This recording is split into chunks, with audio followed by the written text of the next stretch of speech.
महाशिवरात्रि। लोग कहते हैं यह शिव जी की शादी की सालगिरह है, लेकिन सच कहूं यह आधी अधूरी बात है। ये रात सिर्फ जश्न की नहीं बल्कि उस खौफनाक अंधेरे की गवाह है जब पूरी दुनिया खत्म होने की कगार पर थी। एक ही रात में 3 ऐसी घटनाएं घटी जिन्होंने ब्रह्मांड का नक्शा बदल दिया। जरा सोचिए, एक तरफ शादी की शहनाइयां थीं, तो दूसरी तरफ मौत का जहर, और तीसरी तरफ एक ऐसी आग थी जो ब्रह्मा और विष्णु का घमंड चकनाचूर कर रही थी। अगर आप यह वीडियो 16 फरवरी से पहले देख रहे हैं तो सावधान हो जाइए, क्योंकि आज हम शिवलिंग के प्रकट होने की वो कहानी सुनेंगे जिसे सुनकर आपके रोंगटे खड़े हो जाएंगे। कहानी पर आते हैं। एक बार ब्रह्मा जी और विष्णु जी में युद्ध छिड़ गया। दोनों लड़ रहे थे कि मैं महान हूँ। नहीं, मैं तुमसे ज्यादा महान हूँ।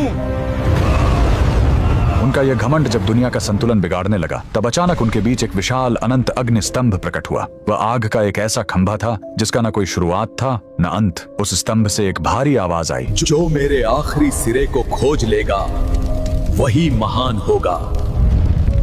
ब्रह्मा जी हंस बनकर ऊपर उड़े और विष्णु जी वराह बनकर नीचे गए। हजारों साल बीत गए, विष्णु जी को अंत नहीं मिला। उन्होंने अपनी हार मान ली, लेकिन ब्रह्मा जी ने वापस आकर झूठ बोला कि उन्हें अंत मिल गया है। उसी पल उस आग से काल भैरव प्रकट हुए और सजा के तौर पर उन्होंने ब्रह्मा जी का वो सिर काट दिया जिससे उन्होंने झूठ बोला था। उनका अहंकार टूट गया। चूंकि शिव जी आग के रूप में आए थे, वो बहुत गर्म थे। तब देवताओं ने उन्हें शांत करने के लिए उन पर जल और दूध चढ़ाया। यही वो पहला दिन था जब शिवलिंग पर रुद्राभिषेक की शुरुआत हुई। लेकिन कहानी यहीं खत्म नहीं होती। एक बार जब देवता श्रीहीन यानी कमजोर हो गए थे, तो अपनी शक्ति वापस पाने के लिए समुद्र मंथन हुआ। सबको उम्मीद थी अमृत की, लेकिन निकला क्या? हलाहल विष। पूरी दुनिया जलने लगी। तब फिर वही भोलेनाथ आगे आए। संसार को बचाने के लिए उन्होंने उस उबलते हुए जहर को पी लिया और अपने कंठ में रोक लिया। जहर की गर्मी से शिव जी का शरीर तपने लगा। उस जलन को शांत करने के लिए सभी देवताओं ने उन पर पूरी रात गंगा जल, दूध और बेलपत्र चढ़ाया। उन्हें नींद न आ जाए इसलिए पूरी रात देवताओं ने गीत गाए और जागरण किया।